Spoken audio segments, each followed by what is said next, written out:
Bien, bueno, yo les comento, digamos, hoy vamos a cerrar el tema de la complejidad, ¿no? Pero con algunas consideraciones prácticas, ¿no es cierto? Para que, digamos, no se quede toda la teoría. La teoría está muy bien, verla una vez, pero realmente surgen momentos en los cuales uno tiene que aterrizar con este tema. Especialmente los que nos dedicamos a desarrollar algoritmos, algún tipo de protocolo. Bueno, yo hace rato que estoy metido en ese tema. Y les comento que cada vez que hacemos un desarrollo, antes era todo manual, digamos, uso de, uso de la experiencia y eso. Hoy día se avanza muchísimo con vibe coding, ¿no? Yo uso bastante el vibe coding. O sea, me ayuda muchísimo el desarrollo con inteligencia artificial. La limitación surge cuando uno intenta publicar el tema. Entonces, normalmente hoy día se exige, por lo menos en el ámbito de la criptografía, exigen que todos los algoritmos que uno presente tengan una buena estimación de la complejidad computacional, porque esa es la forma como después se comparan entre sí los algoritmos. Por lo menos desde el punto de vista teórico, a ver qué eficiencia tiene cada uno. Y en tal sentido, cuando tratamos con algoritmos que desarrollamos nosotros, podemos calcular una medición cuantitativa basándose en razonamientos simples. El gran problema es determinar qué denominamos la operación elemental, porque en realidad la complejidad computacional siempre se refiere al, a qué es lo que pasa con las operaciones elementales o definidas como elementales a medida que incrementa el tamaño del input. Bien, entonces, teóricamente, ¿qué es lo que sabemos? Que tendríamos que usar como unidad las instrucciones de una máquina de Turing, pero nadie hoy día se le ocurre desarrollar un algoritmo medianamente complejo creando una máquina de Turing. Por otra parte, eso sería un esfuerzo terrible, o sea que eso queda en el ámbito de la teoría. Por lo tanto, en la práctica, lo que se hace, incluso para la obtención teórica, ¿no es cierto? No la experimental, sino para hacer una medición teórica de complejidad, lo que se hace es utilizar como base operaciones elementales de la CPU.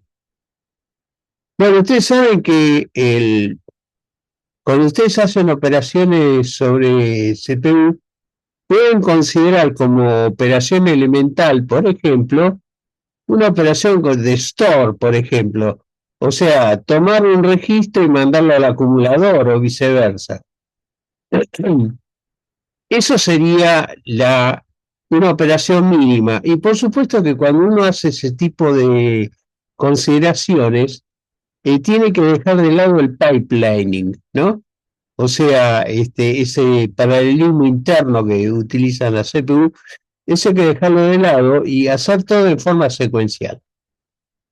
Bien, porque esencialmente la complejidad mide las variantes secuenciales o de las operaciones, ¿no?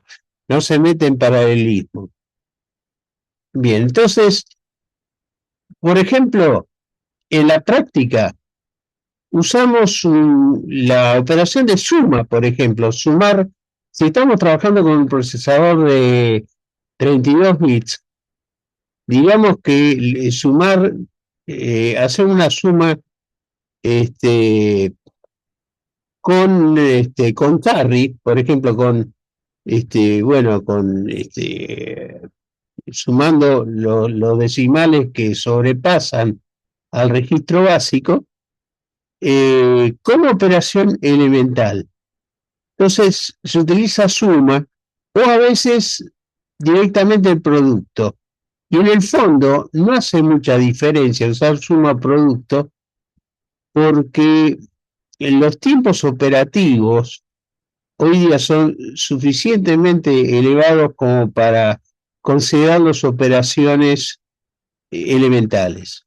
Ahora, ya cuando uno pasa a algoritmos un poquito más complejos, la complejidad teórica, que ya está totalmente estandarizada y publicada de los algoritmos más tradicionales. Por ejemplo, una simple multiplicación de matrices. Ustedes tienen dos matrices cuadradas y las quieren multiplicar. Bueno, la complejidad teórica, por ejemplo, de ese tipo de operación resulta ser del tipo que es polinómico, ¿no? Por supuesto, es del orden cúbico, del orden cúbico. Ahora, esa es la versión textbook, o sea, cuando el algoritmo se cumple sin ningún tipo de atajos internos que permitan hacer una manipulación acelerando el proceso, sino simplemente depende de la cantidad de loops internos que tenga el algoritmo. O sea, cuántos ciclos de do o until o cosas por el estilo tenga ese algoritmo. Pero ¿qué pasa? También tenemos disponibles, esto es lo que le voy a mencionar ahora, que es, en vez de hacer una medición teórica, a veces no se dispone del algoritmo en sí, sino simplemente de una caja negra que hace algún tipo de transformación. Y lo que queremos saber es cuál es el grado de complejidad, cómo lo mediríamos nosotros. Porque ahí no podemos computar cuántos productos hace la operación. Entonces, lo que se hace es una medición experimental, ¿no? Y eso quería comentarles porque tal vez en algún momento les puede resultar de utilidad. Entonces, vamos a hablar un poquitito de esto. A ver. Bueno, lógicamente, si tenemos el código fuente, no tiene mucho sentido hacer una medición empírica, pero en el caso de que no tengamos eso y estemos trabajando realmente con una caja negra, o simplemente un algoritmo ofuscado, ¿no es cierto? Porque a veces el algoritmo está por ahí, está analizado por ingeniería reversa y genera un código totalmente ofuscado, del cual la lógica es muy difícil de descubrir, ¿no? Entonces, por ejemplo, vamos a hacer un análisis sobre un programa de sort, o sea, de ordenamiento, ¿no? El sort, se sabe que es una de las operaciones básicas que se hacen en informática y que consiste en el ordenamiento de una lista de elementos de acuerdo a un determinado criterio.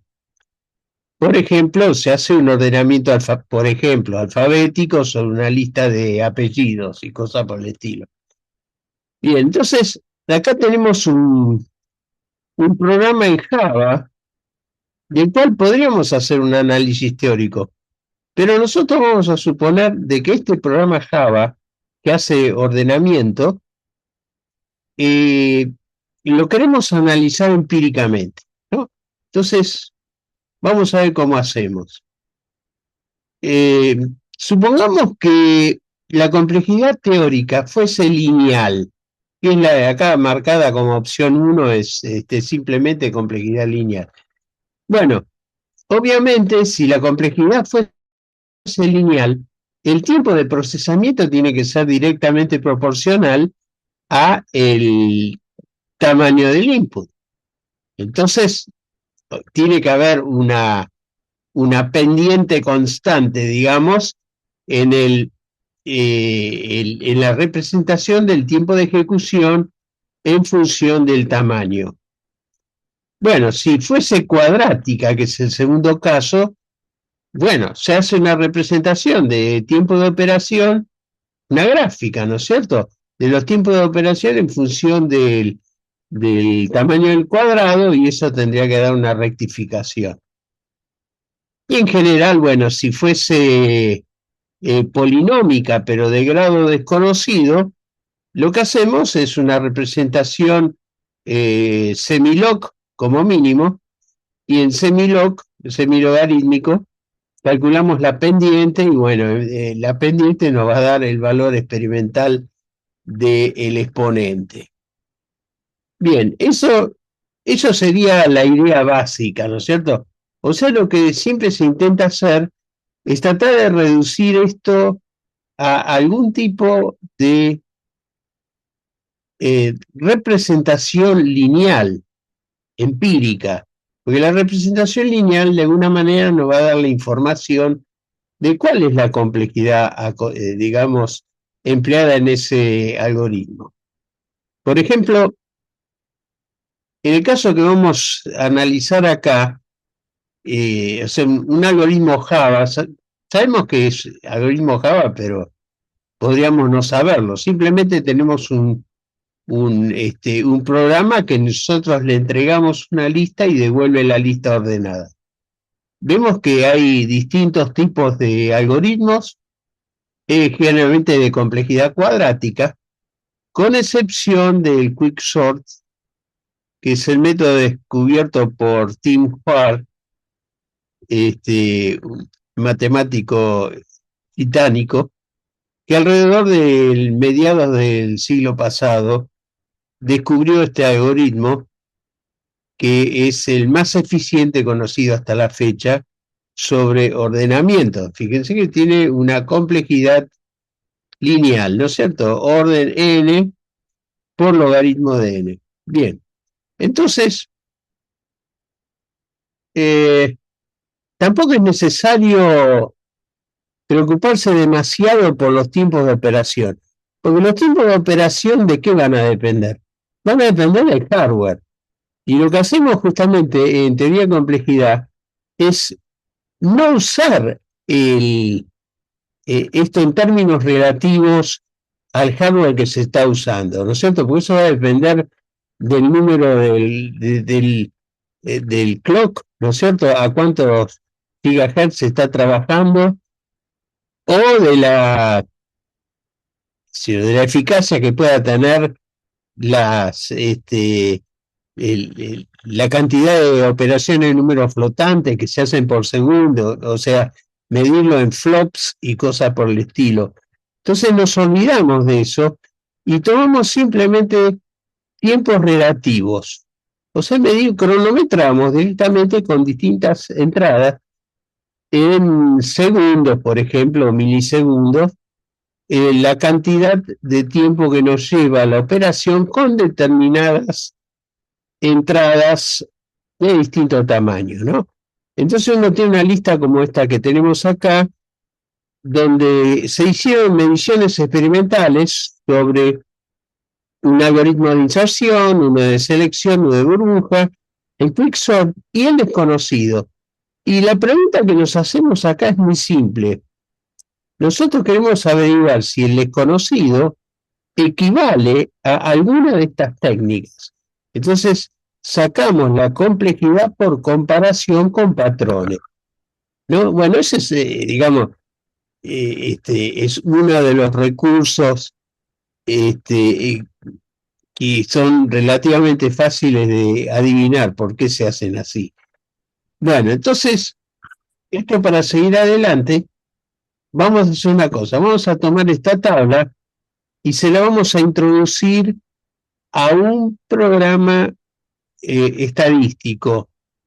Hay muchos programas estadísticos. Uno puede trabajar con R o puede estar trabajando qué sé yo, con statística.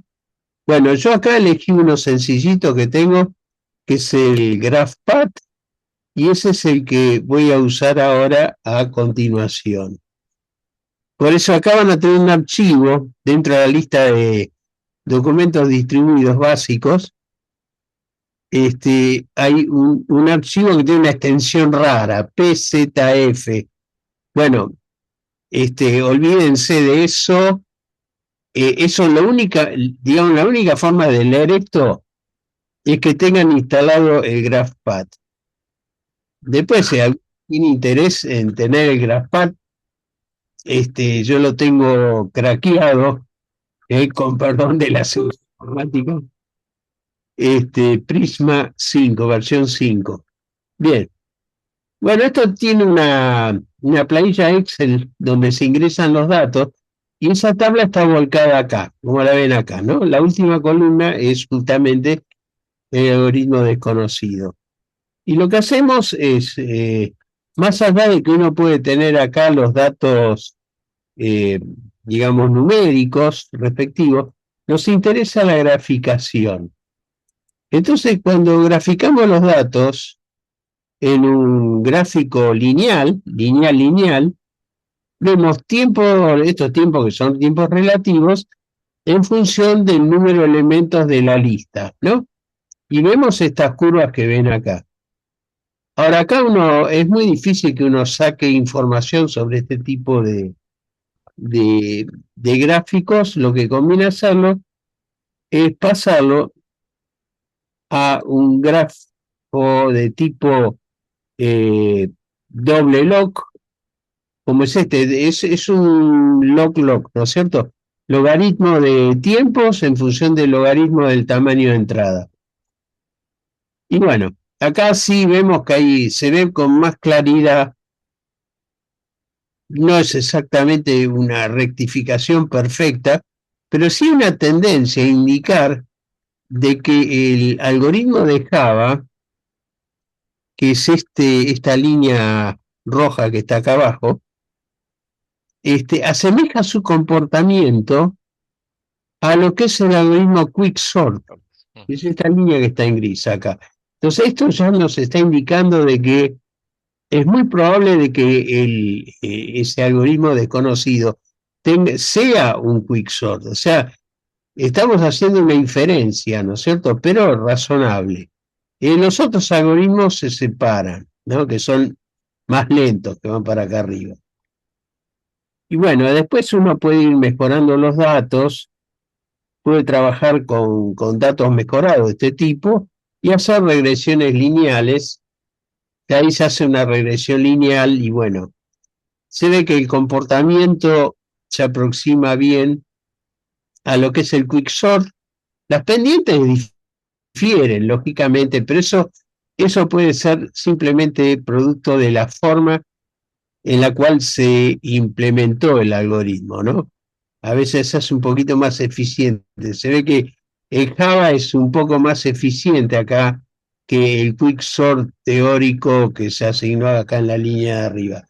Sin embargo, esto ya responde a la obtención empírica de la complejidad. Sabemos que la complejidad de este algoritmo desconocido está en el orden de n logaritmo de n. O sea, se comporta como un quicksort. Y es muy probable de que el algoritmo sea un quicksort, ¿no? Y eso a pesar de que es una caja negra. Bueno, esto se lo quería comentar porque cuando se les pregunta o ustedes mismos se interroguen acerca de la complejidad que pueda tener un algoritmo, ustedes siempre van a poder hacer esto, ¿no? Esto es algo así como el ataque de fuerza bruta a un algoritmo, porque es totalmente empírico. Lo único que hacemos es tomar tiempos y medir después qué es lo que pasa con las pendientes en gráficos log-log. Les aclaro que un algoritmo de tiempo exponencial, o sea, de la categoría NP, digamos, no determinísticamente polinómico, daría no se rectificaría en un doble log. Esa es la diferencia, ¿no? El doble lock se escaparía hacia arriba y tendría su explosión combinatoria en algún punto. O sea que bueno, esto es una aproximación que puede ser útil. Bien, y con esto damos por terminado, salvo que surja alguna cuestión particular, el tema de la complejidad y nos vamos a meter un poquitito en la parte algebraica. ¿Por qué? Así que voy a abrir esta presentación, voy a bajar esto. Bien, ¿por qué nos vamos a meter en parte algebraica? Porque la idea es que veamos juntos las aplicaciones algebraicas que intervienen en la criptografía actual, llámese AES en el simétrico, o el Gamal o aplicaciones equivalentes de Gamal sobre curvas elípticas. Bueno, esto requiere consideraciones algebraicas, porque hay dos formas de explicar la criptografía, ¿no? Una sería comentarle los nombres y alguna característica de cada cosa, pero creo que lo interesante acá es llegar a entender cómo operan las cosas internamente, ¿no es cierto? Ver la mecánica. Y eso es lo que estamos intentando lograr. Así que vamos a seguir con esta misma consideración. Bueno, lo primero que vamos a ver entonces en la parte algebraica es el comportamiento de las estructuras que se usan en criptografía. Esto viene un poco de repaso de lo que vimos en ejes temáticos, ¿no? Por supuesto no tiene por qué acordarse ahora de eso, pero vamos a refrescar un poco. A ver, voy a poner esto en placa simple, ahí está. Y vamos a hacer un brevísimo repaso, ¿no es cierto?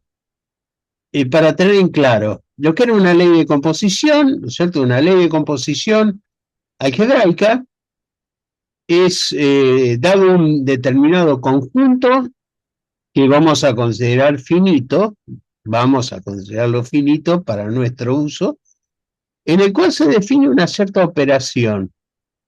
Una operación que como mínimo es una función de dos elementos, como mínimo, y lo que hace que a dos elementos le hace corresponder otro elemento dentro del mismo conjunto, ¿no?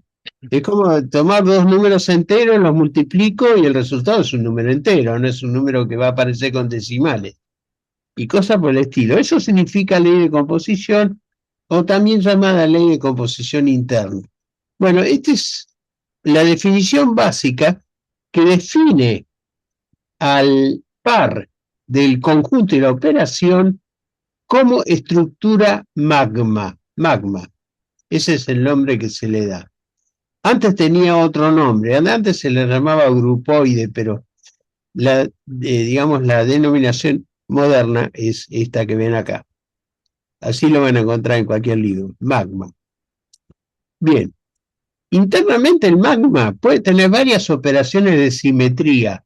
O sea, operaciones de simetría interna significa que le estamos agregando reglas al comportamiento de esa función. Por ejemplo, el magma puede cumplir con la propiedad asociativa, que es la que está graficada acá sobre tres elementos X, Y, Z de ese conjunto.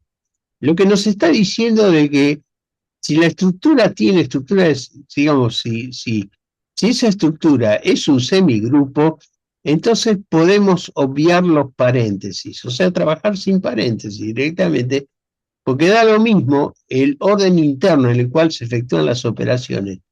Pero, ojo, lo que no hay que hacer es cambiar el orden de operación. O sea, X, Y, Z no tiene por qué ser igual a X, Z, Y. ¿Está ¿Está claro? Bueno, eso solamente se va a cumplir si se trata de un semigrupo conmutativo, también llamado abeliano. O sea, abeliano en matemática es equivalente a hablar de conmutatividad. Bien, ahora, el semigrupo a su vez puede llegar a tener una nueva propiedad que es la identidad.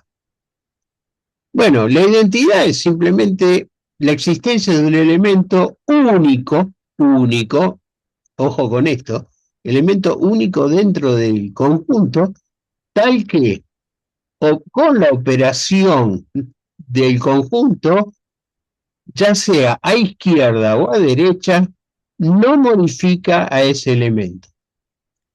Bueno, entonces, si se cumplen ambas, digamos, ambas igualdades, estamos en presencia de una identidad, si es única. Bien, por supuesto, nos viene a la mente claramente que, por ejemplo, el cero es una identidad aditiva, ¿cierto? Tanto izquierda y derecha. Y el uno, una identidad multiplicativa para números, en particular números enteros, que son los que nos interesan. Entonces siempre vamos a trabajar sobre números enteros. Justamente esa sería la base de las representaciones en aritmética discreta, ¿no? Esa es la diferencia entre lo que se hace en análisis matemático, donde se trabaja con números reales y en general con continuidad de números. Evidentemente no son unidades discretas. Por supuesto que la unidad discreta puede ser con un cardinal, es decir, con una cantidad de elementos infinita o no. Bueno, en general, como ustedes saben, trabajamos en criptografía con unidades discretas y finitas a la vez, las dos cosas. Por eso es habitual que cuando se hacen operaciones numéricas se trabaje dentro del conjunto Zn. Por eso, Zn, que es Z sub n, o sea, el conjunto de residuos modulares basadas en un determinado módulo también entero. Bueno, los residuos, perfecto. Entonces, eso permite generar una clausura.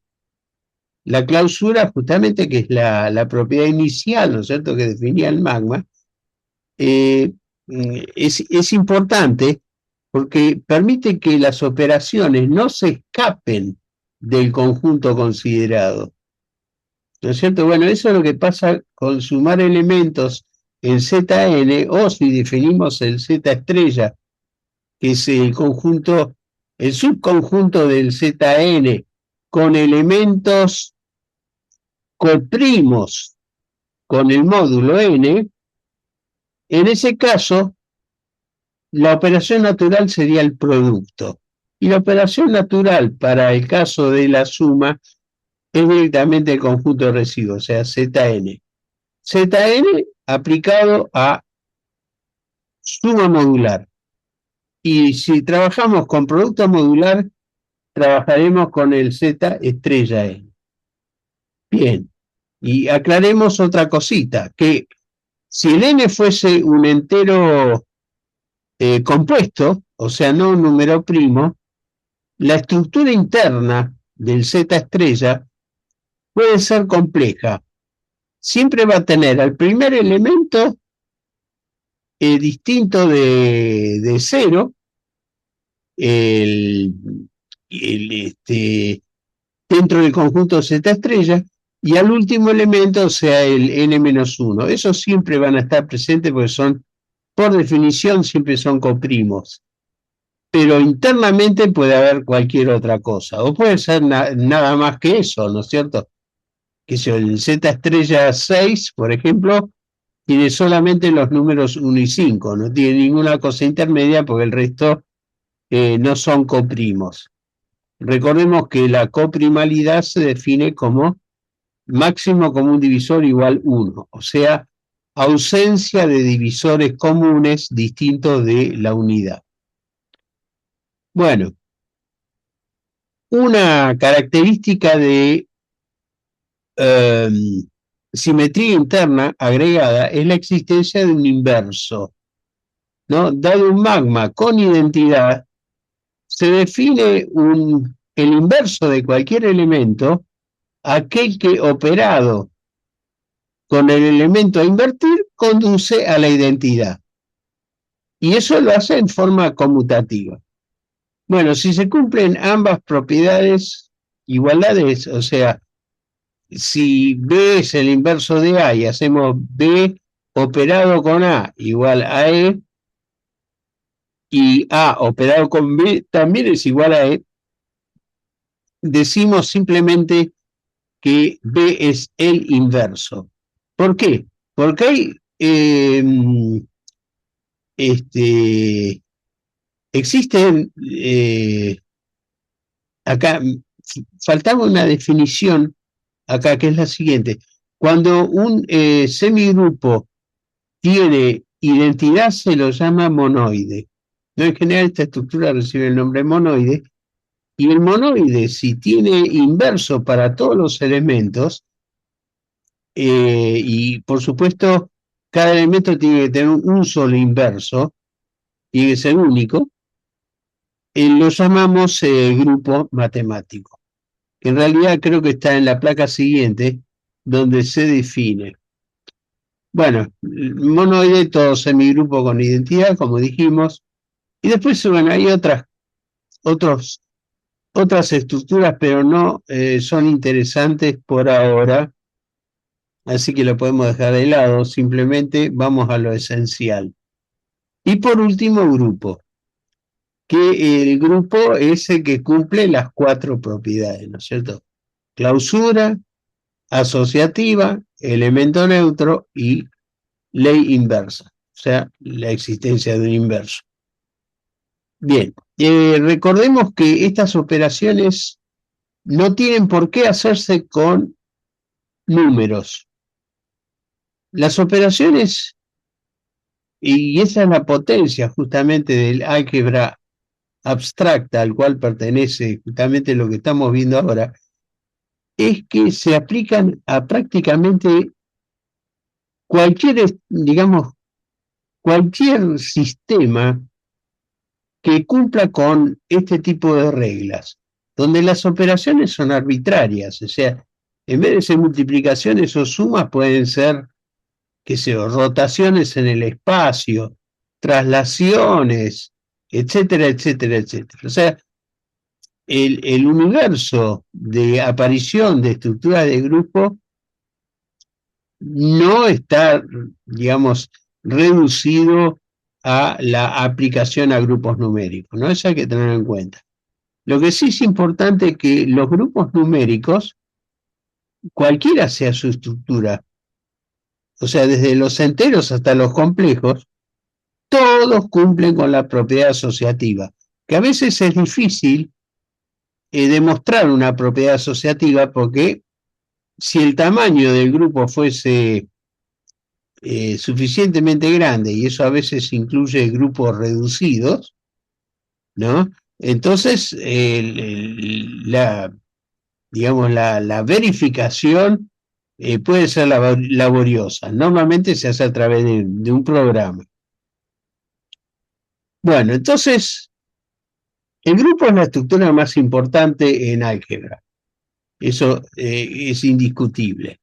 Y tiene varias categorías internas, ¿no es cierto? Tenemos grupos conmutativos o abelianos, como dijimos, si se cumple universalmente que el producto se puede reordenar sin que cambie el resultado. Después, los grupos obviamente pueden ser finitos o infinitos. O sea, si trabajamos, por ejemplo, con los enteros y la operación de suma, bueno, la suma de 2 enteros conduce a otro entero. Eso está claro. Pero el orden de ese grupo es infinito, porque el cardinal no responde a ningún número natural. Bueno, entonces, en general hablamos de orden de un grupo al cardinal. Justamente lo llamamos orden definiendo cuántos elementos tiene adentro. Y las operaciones más interesantes en las estructuras finitas es la existencia de grupos con comportamiento cíclico. El comportamiento cíclico surge cuando hay un generador, también raíz primitiva sería un sinónimo, perteneciente al grupo, tal que las potencias sucesivas, y estamos hablando de un grupo multiplicativo en este caso, las potencias sucesivas conducen a todos los elementos del grupo y en la última instancia va a llegar un momento donde se recupera la identidad. Por supuesto, a partir de la identidad, las potencias sucesivas superiores a esa potencia que dio lugar a la identidad reproducen nuevamente los valores G1, G2, G3, etcétera. O sea, ese es el comportamiento cíclico, ¿no es cierto? Porque podríamos hacer un grafo indicando a cada potencia como un sucesor del anterior. Y vemos que en algún momento la potencia se repite en un ciclo infinito para todos los enteros. Bien. Bueno, en el caso de que estemos trabajando con un grupo finito, evidentemente, el generador va a ser capaz de generar todos los elementos de ese orden que es un entero. Bueno, entonces, acá está aclarado como Fermat. Para el caso numérico, aunque no es exclusivamente, fíjense en una cosa interesante, esto no es exclusivo del ámbito de los grupos numéricos tipo Z estrella N, ya que podemos tener generadores aditivos, ¿no? Que haya presentado oportunamente qué es lo que pasa, por ejemplo, con las rotaciones congruentes de un cuadrado alrededor del eje de simetría central, en donde una rotación de 90 grados, o sea, un giro de 90 grados, actúa como un generador. Entonces ahí la operación es rotación de 90 grados y eso es el generador. Y las potencias, o acá indicadas como potencias, son simplemente las aplicaciones consecutivas de los resultados previos, ¿no? Entonces, siempre un G sub n va a ser igual a un G, perdón, en vez de sub n, G a la n va a ser igual a un G a la n menos 1 multiplica o operado con G. Donde la operación, bueno, en este caso, pues es una rotación congruente de una figura regular.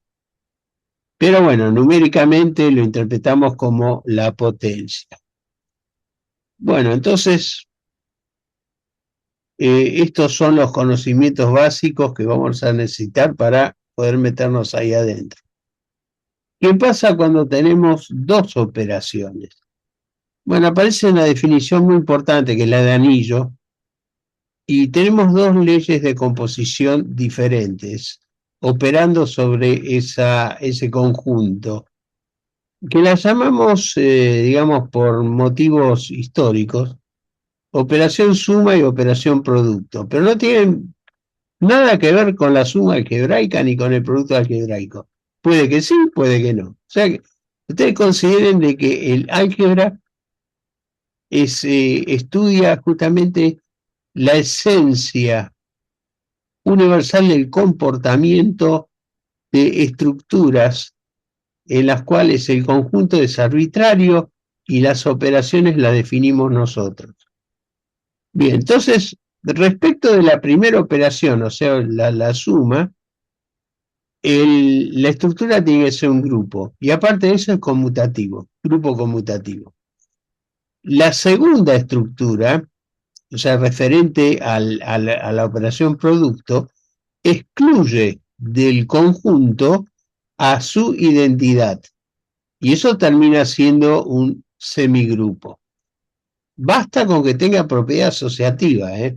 Fíjense que no le exigimos que tenga identidad y mucho menos que tengan inversas, simplemente que sea un magma asociativo, punto, es un semigrupo.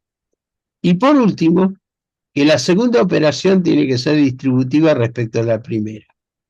Bueno, esto encaja muy bien con la suma y producto modular de un conjunto eh,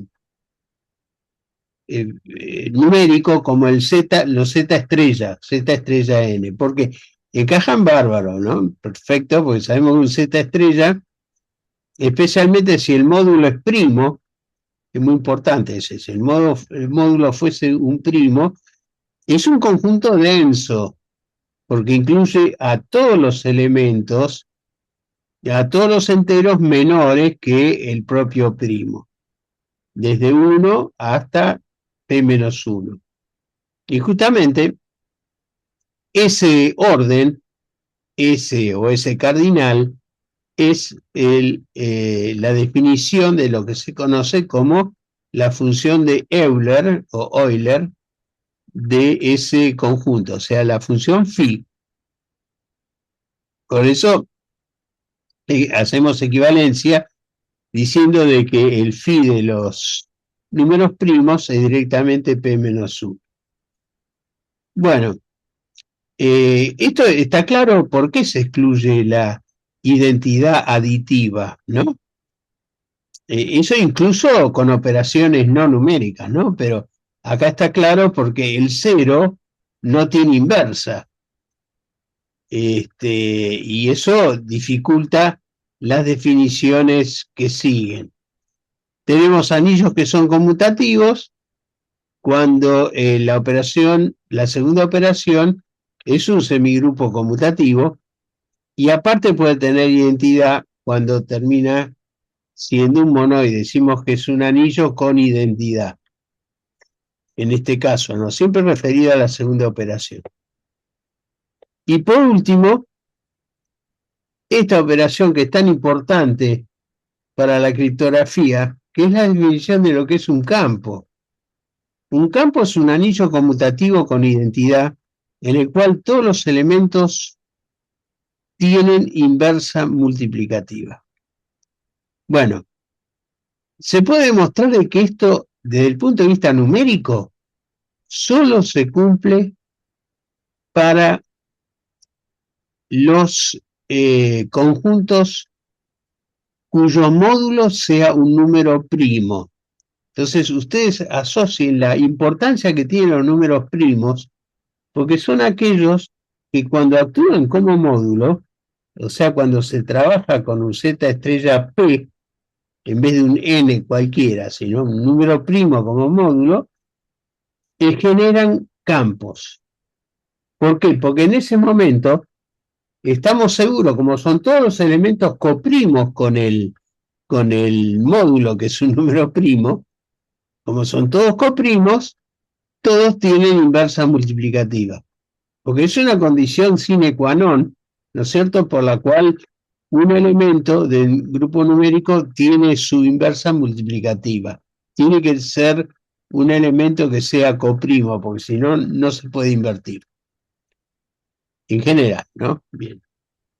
Y después tenemos otras definiciones adicionales. Esta no es demasiado importante, pero bueno, decimos que la característica de un campo es cero si la suma de identidades de la segunda operación nunca termina dando cero. Entonces decimos que en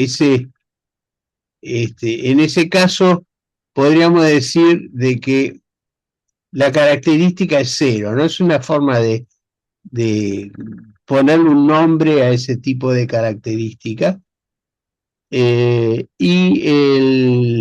en caso contrario, o sea, si tiene si existe un valor determinado tal que sumar identidades de la segunda operación termina dando y haciendo reducción modular si corresponde, porque es un grupo numérico, si eso existe, entonces ese número de veces que se han sumado es lo que se llama la característica del campo. Y por supuesto en grupos numéricos siempre se va a tratar de un número primo, porque son los únicos que dan campos. O sea, la única forma que un anillo termine dando un campo y que se trate de estructuras numéricas es de que el módulo sea primo.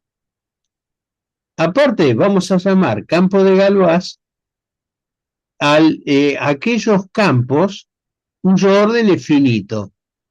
Bueno, por supuesto que si el módulo es primo, no hay ninguna duda de que eso termina dando un campo finito. O sea, son todos campos de Galois. Y los campos de Galois son las estructuras que hoy día se imponen en la criptografía, tanto simétrica como la asimétrica, pero especialmente en la simétrica, cuando trabajamos, por ejemplo, con AES, después vamos a trabajar también con curvas elípticas, para que entiendan, digamos, la operación interna, y van a ver que se está operando con campos de Galois, en este caso aditivos, ¿no? Porque el campo que utiliza el AES, el simétrico, es un campo multiplicativo.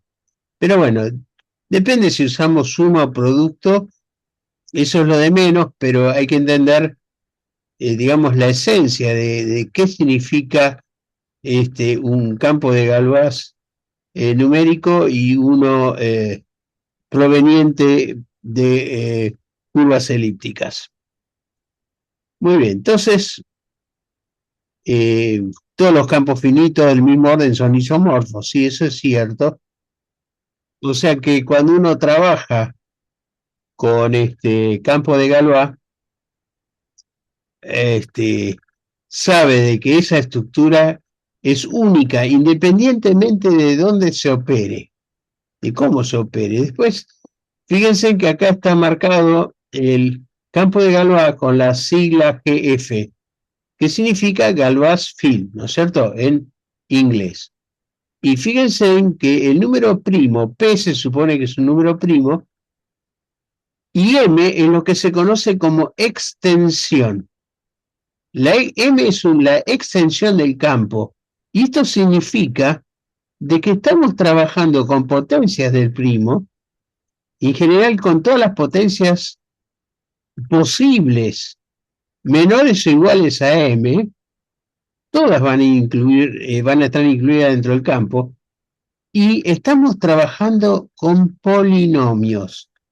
Y eso es interesante, ¿no es cierto? Que ustedes vean cómo con polinomios, que es lo que se hace, por ejemplo, en AES, su aplicación práctica, es la forma más compacta de representación para estos campos de Galois. Bueno, eso lo vamos a ver cuando llegue el momento, lo van a apreciar. En esencia, como lo marca esta placa, tenemos dos tipos de campos finitos, o sea, el campo de Galois, dos tipos. Los campos primos, que siempre van a estar dados por un ZP. ¿Por qué no un Z estrella? Porque acá tenemos una operación de suma y producto, pero no nos generan mucho problema. ¿Por qué? Porque el ZP es igual al Z estrella P agregándole la identidad de la suma, o sea, el cero. O sea, si nosotros al ZP le reducimos el cero, obtenemos el Z estrella P. Y ahí hacemos productos. Recordemos que el campo es un anillo, es un caso particular de un anillo. Y el anillo excluía de la segunda operación, o sea, del producto, la identidad de la primera, o sea, la identidad de la suma, que es el cero. Sé que no hay ningún problema con esto. Esto realmente es así. Operaciones en ZP, suma y producto modular, son operaciones de campos primos. Y después están los campos polinómicos, o también campos característica P, según lo que yo les marqué, la suma de identidades multiplicativas, o sea, la suma de unos, que terminan, cuando uno las reduce en módulo P, hay que sumar P unos, P veces 1, para obtener la identidad aditiva. Ese es obvio. Pero en general no se generan conflictos. Van a ver que la cosa es bastante simple.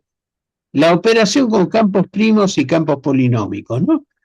Y esto es un poco el material que quería reflejar con ustedes. Después, bueno, acá tenemos un resumen de distintos nombres que reciben estructuras cuando cumplen con distintas propiedades, ¿no?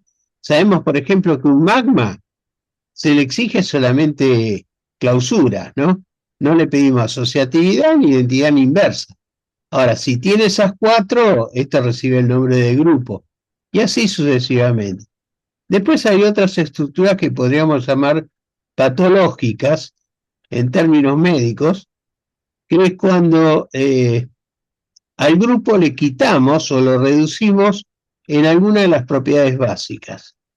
Y así, bueno, se obtienen estas estructuras que, aunque ustedes no lo crean, tienen gran importancia en el desarrollo de algoritmos postcuánticos eh, basados en estructuras algebraicas. ¿Por qué? Porque se busca asimetría interna. La asimetría es algo muy interesante, pero la criptografía en general le huye a la simetría. Busca más bien trabajar con estructuras asimétricas, porque ofrecen mayor resistencia criptoanalítica cuanto menos simetría interna tengan. Bueno, lo mismo pasa con cuando estamos trabajando con anillos o grupos. Bien, ahí vemos qué es lo que pasa con un campo que tiene un grupo conmutativo y también tiene un grupo conmutativo respecto a la segunda operación, que tiene que ser distributiva respecto a la primera, pero excluyendo al cero, lógicamente, porque si al cero le pediríamos que defina su inversa, nos encontramos en problemas. Después tenemos anillos con identidad, simple. Esto llega a estructura de monoide, y el simple anillo cuando tiene estructura de semigrupo. O sea, la primera grupo conmutativo, como siempre, la segunda, un magma asociativo. Y después semianillos conmutativos, bueno, hay otras cosas acá. Se trabaja hoy día también con semianillos, con esta estructura, cuasi anillos y cosas por el estilo, pero dejemos esto para más adelante, lo discutiremos eventualmente cuando veamos postcuántica.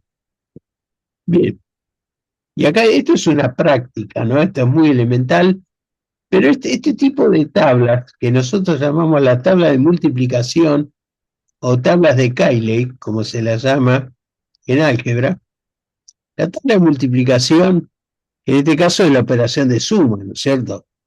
Bueno, si hacemos una suma modular, estamos trabajando en Z5.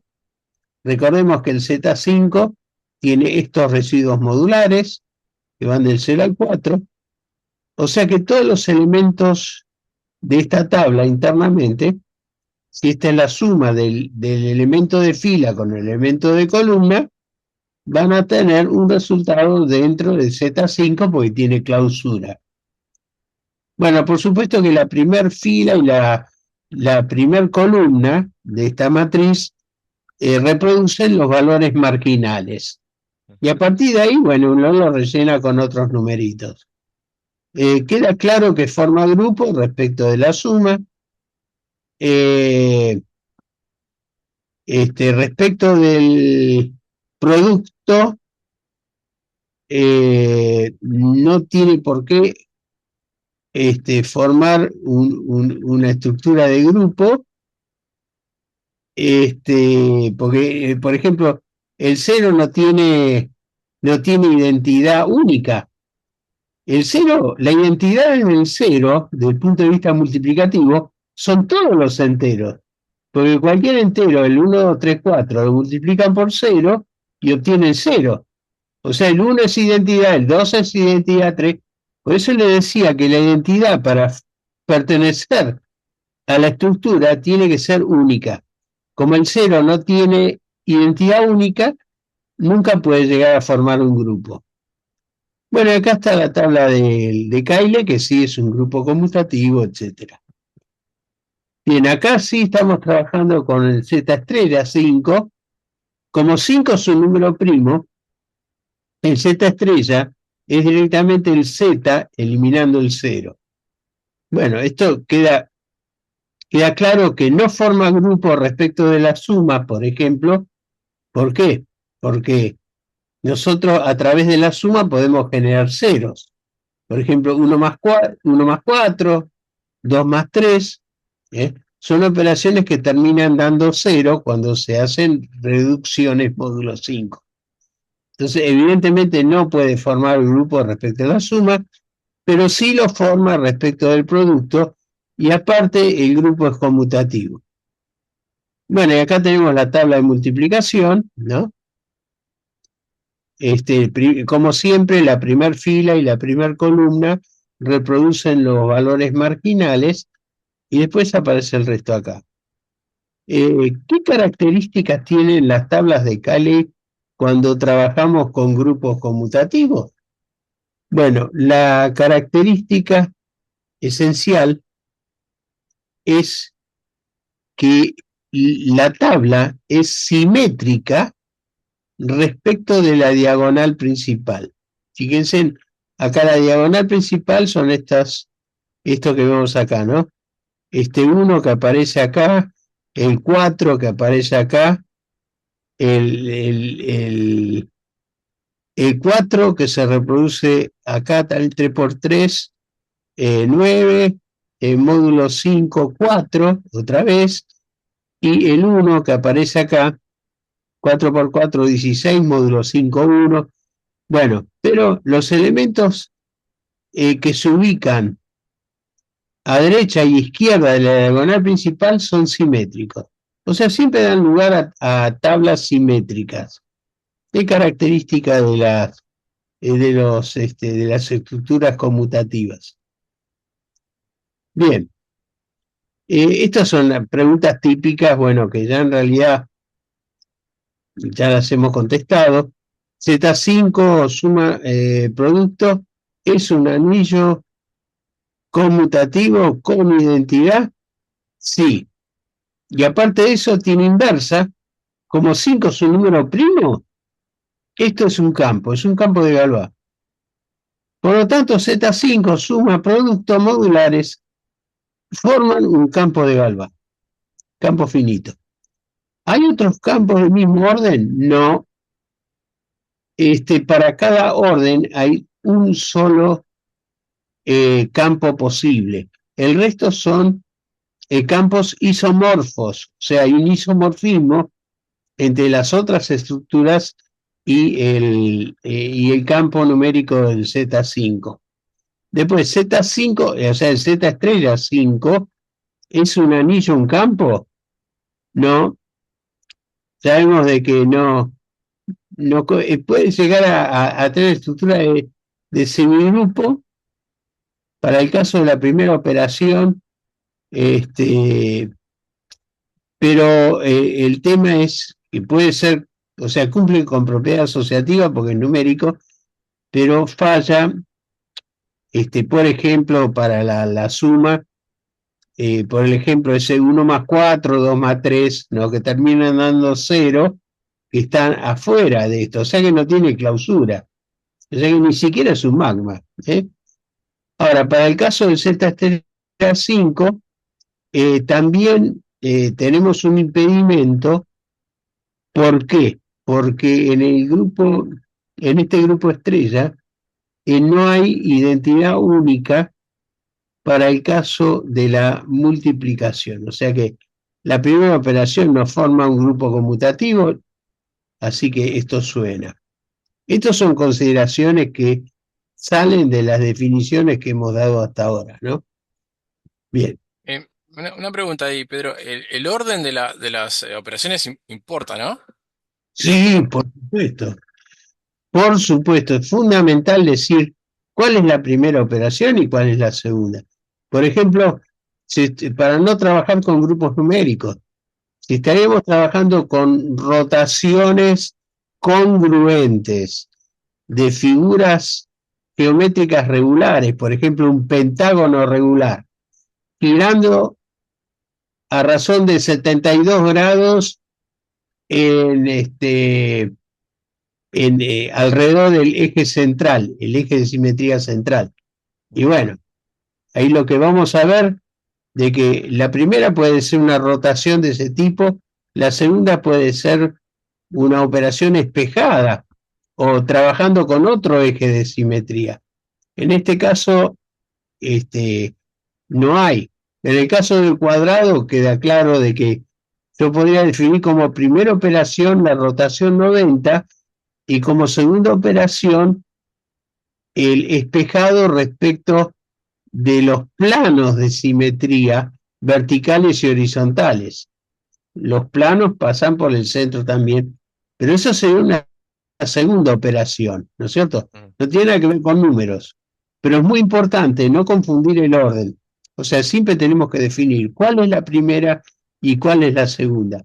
Por eso, potencialmente uno podría decir, podemos armar esto, pero hay que tener mucho cuidado porque recuerden que el anillo plantea una simetría interna, ¿no?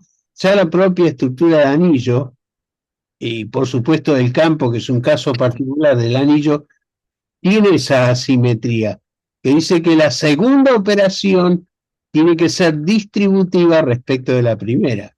Entonces eso ya plantea una simetría que no permite el intercambio. Muy bien. Entonces, vamos ahora a algunas de las propiedades que tienen los grupos cíclicos y grupos multiplicativos en general. Bueno, eh, los Z estrella, que tiene todos los elementos coprimos, ¿no es cierto? Máximo común divisor igual 1, dice ahí. Todos los elementos A, tal que el máximo común divisor de A y N es igual a 1, o sea que son coprimos, tiene estructura de grupo respecto del producto. Bueno, y en particular, el Z estrella P es un conjunto denso, porque no es lo mismo un Z estrella 6 que contiene solamente a los elementos 1 y 5 que al Z estrella 7, por ejemplo, que tiene todos los elementos desde el 1 al 6. Bueno, el orden del grupo multiplicativo, el Z estrella, es, por definición, va a ser igual al phi de Euler, ¿no? Phi de Euler del módulo. Bien, entonces, eso vale para todo n. Cuando pongamos n, nos referimos a un entero cualquiera. Cuando reemplazamos el n por un p, el subíndice p, estamos hablando de números primos. Después vamos a definir como orden multiplicativo, y acá tenemos que ponernos de acuerdo con algo. O hacemos grupos, si hacemos grupos numéricos, definamos como operaciones elementales la suma y el producto modular. Entonces, eso tiene que quedar más o menos en claro. Por eso vamos a hablar de orden multiplicativo, trabajando simplemente con la operación producto. Entonces, si tenemos un elemento perteneciente al Z estrella, El orden es el menor entero positivo tal que su potencia termine dando la identidad. Bien, y siempre por supuesto que el exponente, o sea, ese orden de cualquier número, siempre va a ser un divisor del phi de n. Eso queda claro, ¿no es cierto? ¿Qué sé yo? Si tenemos, por ejemplo, eh, a ver, el, ¿cuál podría ser el ejemplo? El ejemplo del, a ver, 3 por 5, 15, bueno, ahí no, sí, podría ser, el phi de 15 es igual a 2 por 4, o sea, 8. Sí, ¿por qué? Porque el phi de un número compuesto siempre va a ser igual al producto de los phi de los primos que lo componen. Entonces, bueno, uno puede hacer las operaciones mentales. Por ejemplo, por el caso del 21 que está marcado ahí, eh, el orden del número, por ejemplo, 13 es igual a 2, porque 3 al cuadrado termina dando 1. Bueno, pero ese orden 2 es porque 2 es un divisor de, del phi correspondiente. En este caso, 21 no es un número primo, ¿no? O sea que el ejemplo es medio tirado de los pelos, no es posiblemente lo mejor, pero consideremos que siempre los órdenes multiplicativos son divisores del grupo. Y eso, bueno, después lo vamos a ver en una placa cuando lo aplicamos este concepto al criptosistema RSA. Bien, en general, los grupos que poseen generadores, ya sean grupos aditivos o multiplicativos, se los conoce como grupos cíclicos. El motivo es evidente, porque en algún momento terminan dando la identidad. Y si la identidad se sigue después multiplicando sucesivamente por el generador, lo que se obtiene es un nuevo ciclo. Y eso se reproduce al infinito, o sea, para todos los enteros. Entonces, dado un generador, sabemos que tenemos un grupo cíclico. Después, las propiedades, hay una serie de propiedades, por supuesto que esto no hay que conocerlo de memoria, ni mucho menos, ¿no es cierto? Pero nosotros sabemos que los Z estrella n, o sea, fíjense que n no es un número primo acá, tienen generador sí, sí, solo sí, tendría que ser.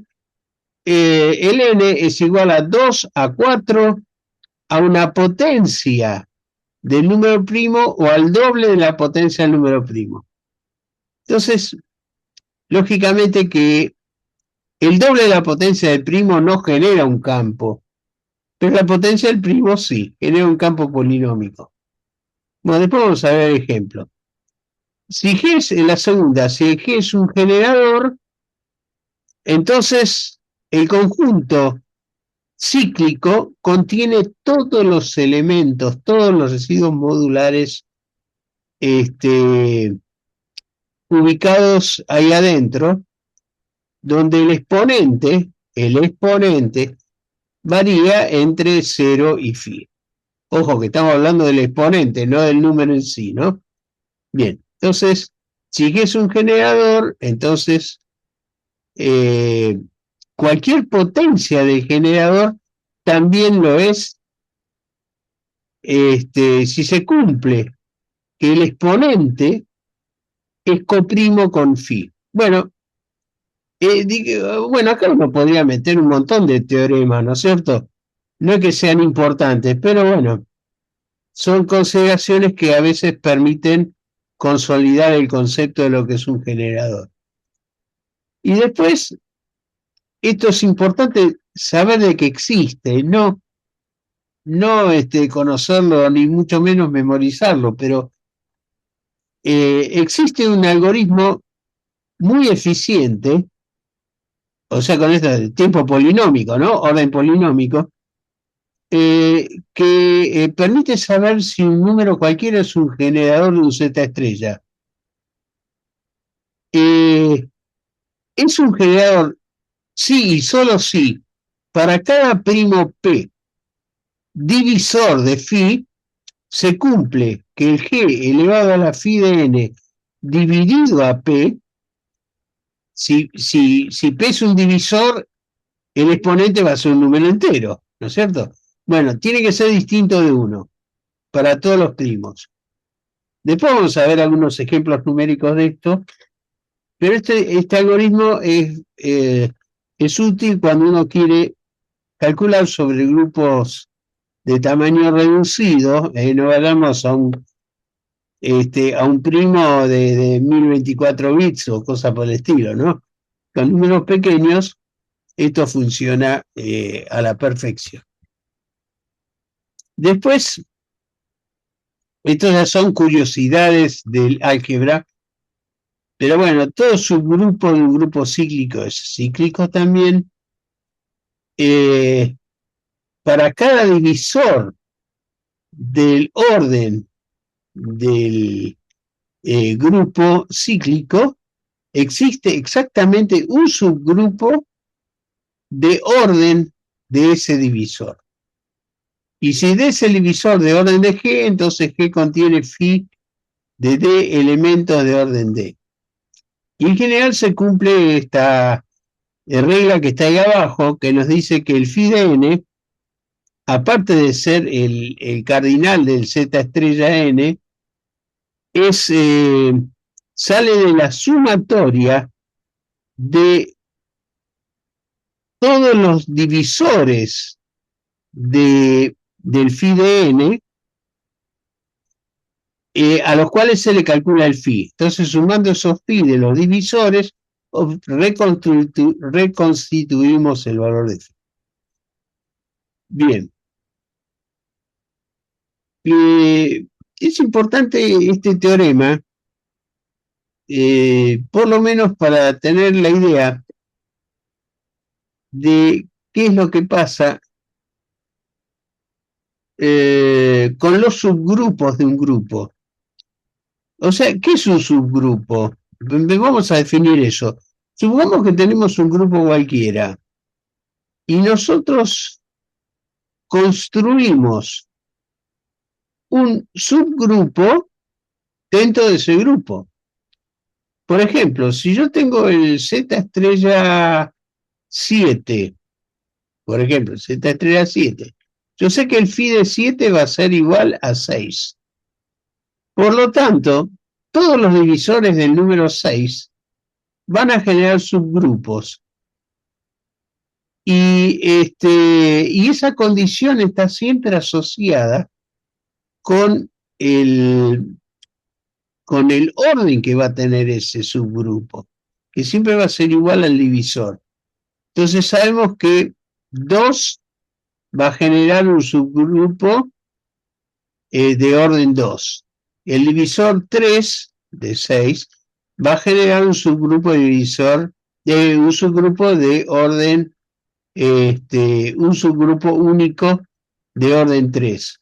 Y los otros dos divisores del número 6, que son el propio 1 y el 6, sabemos de que el 1 genera un subgrupo de orden 1, que es la identidad, ¿no? El número 1, que es el subgrupo. ¿Por qué? Porque contiene un subconjunto de un subgrupo del grupo originalmente considerado, porque tiene identidad y el resto de los elementos en función de cumplimiento de de que es un anillo, bueno, con todas las propiedades que hace que el anillo se convierta en grupo al considerar el subgrupo correspondiente. Bueno, ahí está, por ejemplo, el Z7, Z estrella 7, grupo multiplicativo cíclico de orden 6. Conjunto de residuos módulo 7. Bien, son todos coprimos con 7. Ahora, entonces, 1, 2 y 4 es un subgrupo multiplicativo cíclico, cuyo orden 3 divide a 6. Y bueno, en general ocurre esto. Y esto es importante porque interviene en lo que se refiere a la seguridad del criptosistema RCA, entre otras cosas. Bien, acá tenemos un ejemplo gráfico, de hecho es un grafo esto, que contiene en los vértices las potencias sucesivas de un generador. Por ejemplo, en el Z estrella 7, 3 es un generador, porque 3 a la 1, 3 al cuadrado, 3 al cubo, 3 a la cuarta, 3 a la quinta, hasta llegar a 3 a la sexta. ¿No es cierto? Que 3 a la sexta es el máximo elemento, 6 es el máximo elemento contenido en Z estrella 7, y a su vez es igual al valor de phi de 7. Bueno, evidentemente 3 a la sexta es igual a 1, y no es ni más ni menos que la aplicación del teorema de Euler o de Fermat, ¿no es cierto? Que nos dice, bueno, para el caso de Fermat, nos dice que si elevamos un número coprimo, como en el caso de 3, coprimo con el módulo, lo elevamos al exponente P-1, porque es un número primo, o sea, en vez de 7, exponente 6, obtenemos la identidad al reducirlo módulo 7. Y bueno, esto funciona siempre así. Y una característica curiosa, de todo a título de curiosidad, no que sea tan importante para la criptografía, pero a título de curiosidad, para calcular la cantidad de generadores que tiene un grupo cíclico, lo único que tenemos que hacer es calcular el phi del módulo. Y de ahí averiguamos la cantidad de generadores que hay. Bueno, en el caso de este módulo 7, si no me equivoco, el 3 y el 5 son los dos generadores que tiene este grupo. Bien, entonces, sí, por ejemplo, 2 no puede ser un generador porque 2 elevado al cubo, y el cubo es menor que la potencia 6, obvio.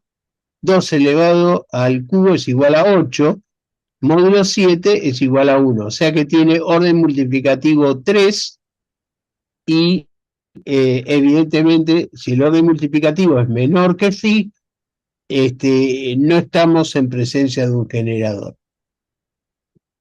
Bien, y acá está aplicado a la partición, bueno,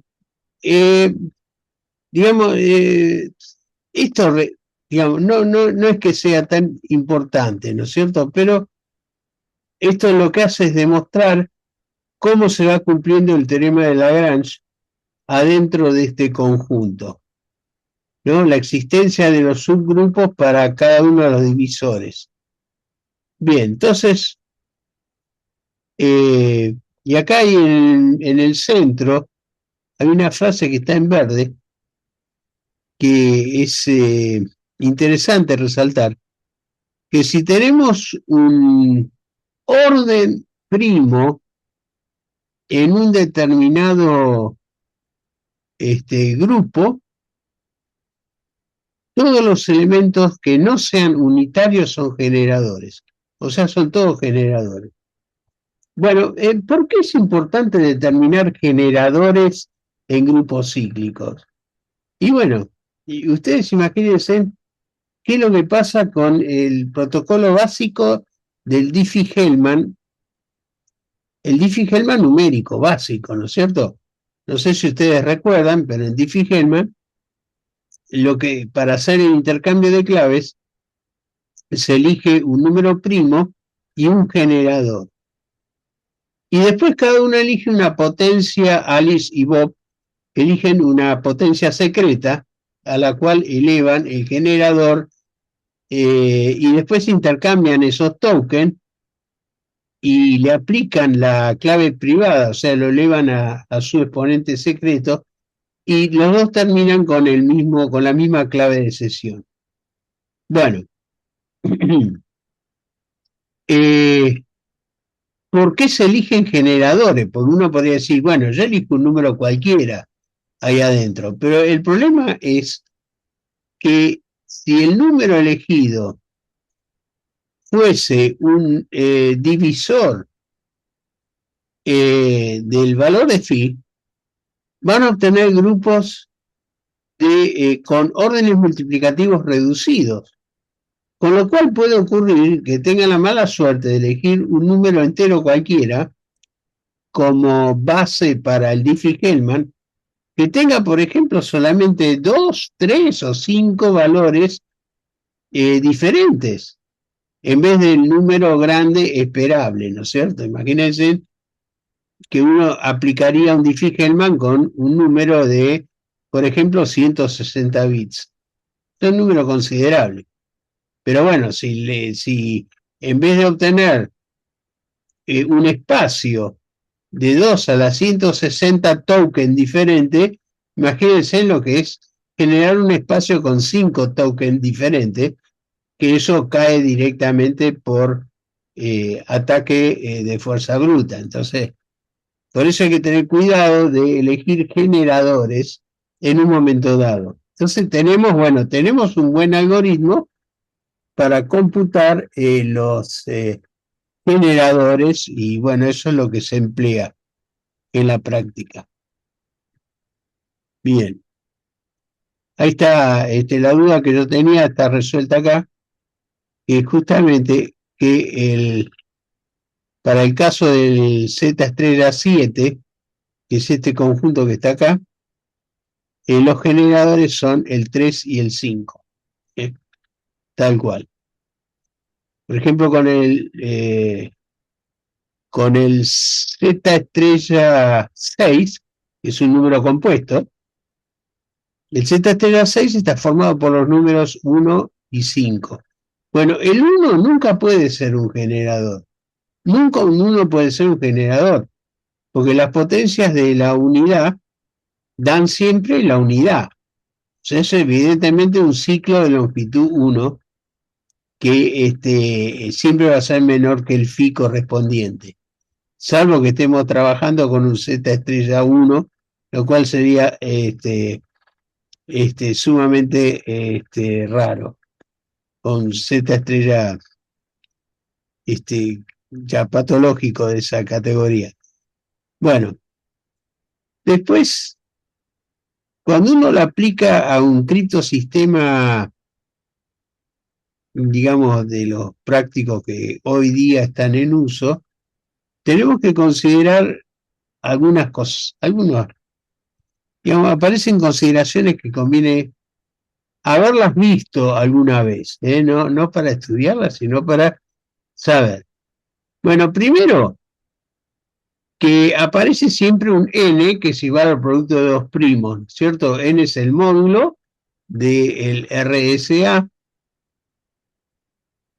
producto de dos primos. Por supuesto, primos de tamaño considerable. Ahora, el orden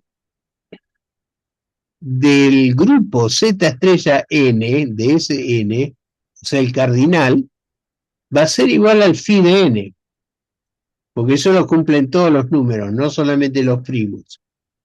Y como n es el producto de dos primos, y los primos son coprimos entre sí, resulta ser de que la función phi es una función multiplicativa. lo que significa de que el phi del producto es igual al producto de los phis. Phi del producto igual al producto de los phi. Y el phi de los dos primos es evidentemente el P respectivo, el Q respectivo, menos 1. O sea, el P menos 1 por Q menos 1 nos da phi de n. Resulta curioso de que si nosotros no conocemos la factorización de n, descubrir el valor de phi es una tarea tan difícil como la propia factorización. Parecería que uno lo tiene ahí a mano, ¿no es cierto?, el valor. Pero no es así, no es fácil descubrir el P-1 y Q-1, es tan difícil como descubrir el propio P y el Q. Bueno, desde ya que Z estrella N no es cíclico, porque no puede haber un generador en ese grupo. O sea, el RCA no tiene generadores. Cada elemento de Z estrella tiene un orden que es un divisor de... Bueno, ahí está, hay una función ahí que se conoce como función de Carmichael, el mismo que caracterizó los números de Carmichael. No sé si recuerdan eso. Pero bueno, no sé si lo vieron incluso. Sí, Este, eran eso. Sí, ¿eh? eran primos especiales, digamos, ¿no? Que eran todavía más raros. No, digamos que comparten con los primos en que pasan el test de Fermat, por ejemplo, Ah, no, está, sí. para todos los exponentes, Mm, cualquier exponente entero. sí, Porque pero no es. son los primos, pero resulta que este No número es. que él tiene esa misma propiedad. O sea Mm, que son todos primos, que son bastante raritos, ¿no? Por así decirlo, mm, en bastantes casos. Y la función de Carmichael se la conoce como función lambda, mm. lambda de n, como está marcada ahí, que es el mínimo común múltiplo entre P-1 y Q-1. O sea que es el phi dividido al máximo común divisor, ¿no? Como propiedad del mínimo común múltiplo. Despejando esto de que el producto de el mínimo común múltiplo multiplicado por el máximo común divisor de dos números respectivos es igual al producto de los dos números. Entonces, si estamos viendo a los divisores de phi, el mínimo común múltiplo de phi es igual a phi dividido al máximo común divisor de phi. Y bueno, de esa manera uno saca la conclusión de que para cada entero del Z estrella n correspondiente, se cumple este teorema, que es una variante de Euler-Fermat, que nos dice que el elemento A perteneciente al Z estrella n, elevado a la función de Carmichael, elevado a la lambda n, es igual a 1 módulo n. Bien. Después el orden de A en Z estrella P y Z estrella Q es también divisor de lambda de n. Otra propiedad. Después, estas propiedades se han estudiado y analizado con el intento de descubrir algoritmos criptoanalíticos, ¿no es cierto? Buscando el criptoanálisis del RCA.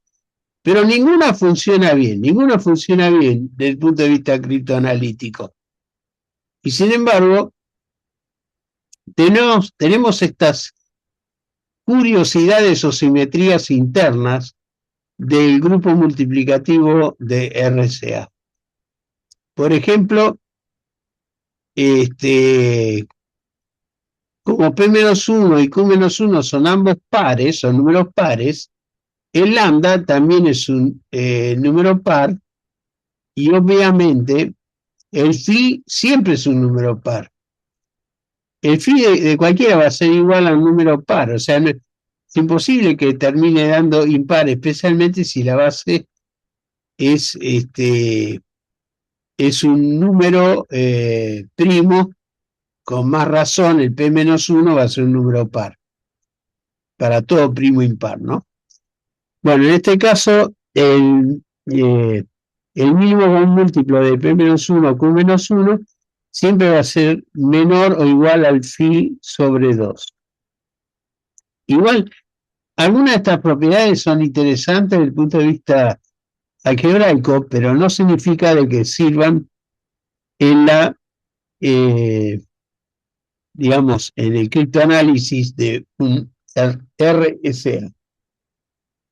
Simplemente están ahí. Bueno, esto es curioso porque tal vez lo hayan visto con Hugo porque le gusta mostrar esta parte. Dice, para cada par de exponentes de encripción y desencripción del RCA, coprimos, obviamente coprimos con phi, también son coprimos con lambda de exponentes, ¿no? Y existen una serie de valores parejos, o sea, dado un determinado E, existe una cantidad equivalente de exponentes de encripción. Eso si el exponente fuese, a ver, ¿cómo decirlo? El exponente debe ser bastante menor al valor de phi, porque eso uno lo elige en forma aleatoria. Si se elige un E suficientemente pequeño, va a notar que el E al cual se le suman múltiplos de lambda función de Carmichael, módulo lambda, entonces todos esos exponentes van a servir como equivalentes como claves públicas, ¿no? Y sería el exponente de encripción o clave pública del RCA. Exponentes secundarios, ¿no? Reemplazables. Y después, otra característica curiosa es que para cada par de exponente público y privado, E es el público de la encripción, D es el privado, existen como mínimo una cantidad de puntos fijos que están dados por esta ecuación que está marcada ahí abajo. O sea, el número cardinal de puntos fijos mayor o igual que 1 más máximo común divisor. Bueno, lo que dice ahí, ¿no? Lo voy a repetir. Y ese valor siempre es como mínimo igual a 9. O sea, va a ser mayor o igual a 9. O sea, en el mejor de los casos, siempre existen puntos fijos que van a tener la característica que tiene la característica de un punto fijo, es que las encripciones terminen dando el mismo valor inicial. Es como decir, voy a encriptar un número cualquiera usado como texto plano, elevándolo a la potencia del exponente público del receptor, ¿no? En RCA. Pero es un exponente público. El M elevado a la E termina dando M módulo N. Entonces, evidentemente, estamos en un punto fijo, lo cual sería desastroso encontrarse con esta situación porque desaparecería el cifrado directamente del RCA, ¿no es cierto? Si el cifrado es igual al texto plano, más vale no usarlo para encriptar cosas importantes. Y por suerte, ese número 9 y los puntos fijos que se pueden generar son sumamente escasos, o sea que sería una casualidad tremenda encontrarse con esta situación. No, es raro, rarísimo. A las encripciones iteradas, esto también es curioso porque este sí da lugar a un método, pero que tiene complejidad NP, o sea, no es complejidad polinómica, ¿no? Más bien es un problema complejo, que consiste en hacer encripciones iteradas, siempre en módulo n, ¿no es cierto? M a la e, o sea, el cifrado se recifra, m a la e elevado a la e, el resultado se recifra y así sucesivamente. Siempre esto termina en algún momento devolviendo el valor del texto en claro, o sea, m. Esa sucesión de potencias termina en m.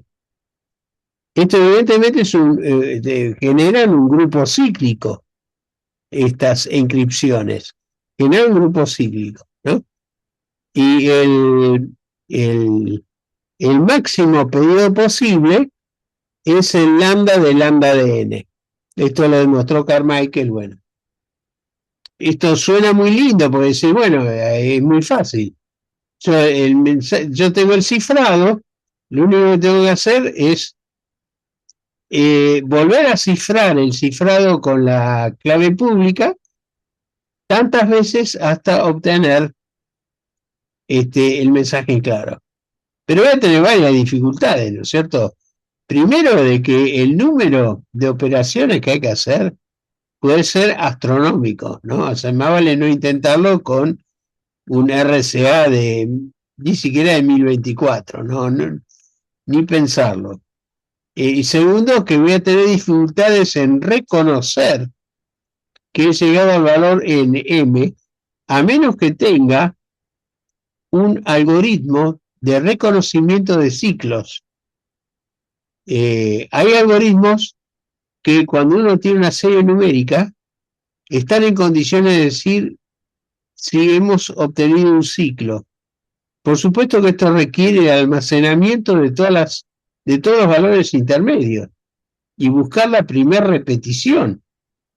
Bueno, eso por supuesto que tampoco es de tiempo polinómico, ¿no? Estos son algoritmos orden NP que aparecen y bueno, esto se usó, por lo menos teóricamente, como método de quiebre para el RCA, pero en la práctica no sirve para nada, ¿eh? Eso queda claro. Bien. Después, para cada elemento A de Z estrella N, A pertenece a los grupos cíclicos Z estrella P y Z estrella Q. Esos sí son grupos cíclicos, ¿eh? Ahí no hay ningún problema, porque tienen sus respectivos generadores, ¿no es cierto? Que son divisores de P-1 y de Q-1. En general, los órdenes de A suelen ser bastante menores y divisores o valores por los cuales pueden ser divisores de lambda, o sea, pueden ser menores que el phi de n dividido a 2. Esto reduce la complejidad de la búsqueda, pero siguen siendo problemas NP. O sea, no sirven para la factorización práctica, ¿no? Si A no es coprimo con N, o sea, si A es un múltiplo de P o un múltiplo de Q, los órdenes son valores aún menores. Sí, pero, bueno, hay que dar con ese valor A que tenga esa propiedad, ¿no? Sería rarísimo, muy raro si el N es suficientemente grande. Y esto es un ejemplo de aplicación, vamos a decir, gráfica de los grupos cíclicos. Por ejemplo, bueno, por supuesto para el grupo RCA. Este grupo RCA, ejemplo de juguete, ¿no es cierto? 5 por 7, que es igual a 3 de orden 35. El phi de 35 es igual a 24. Es igual a 4 por 6, ¿no? P-1, Q-1.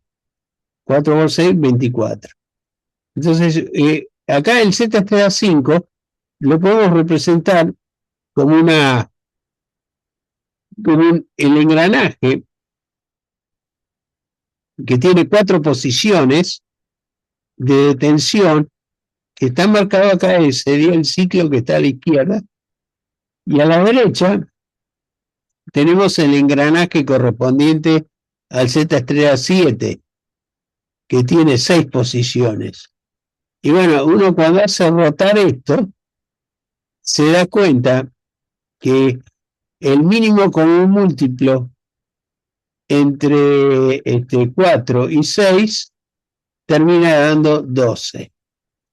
Quiere decir que 3 revoluciones eh, multiplicadas por 4 posiciones eh, representan lo mismo que 2 revoluciones sobre 6 posiciones.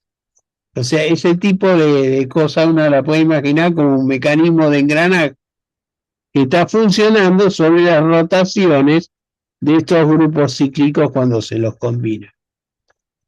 Bien, esto es solamente, digamos, son curiosidades, ¿eh? No es que esto tenga aplicación práctica, pero sí nos ilustran cómo operan, digamos, los grupos cíclicos.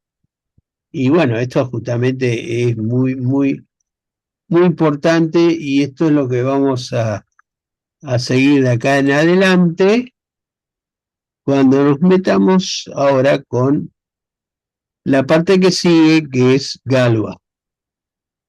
Pero, como normalmente no me gusta atosigarlos y mucho menos dejar este tema tan importante de Galois, de campos de Galois y aplicaciones criptográficas, prefiero verlos con ustedes el próximo miércoles. Dejemos esto para la clase que sigue. Así que acá voy a cortar la grabación.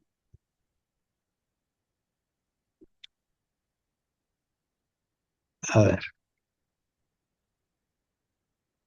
vamos acá. Stop.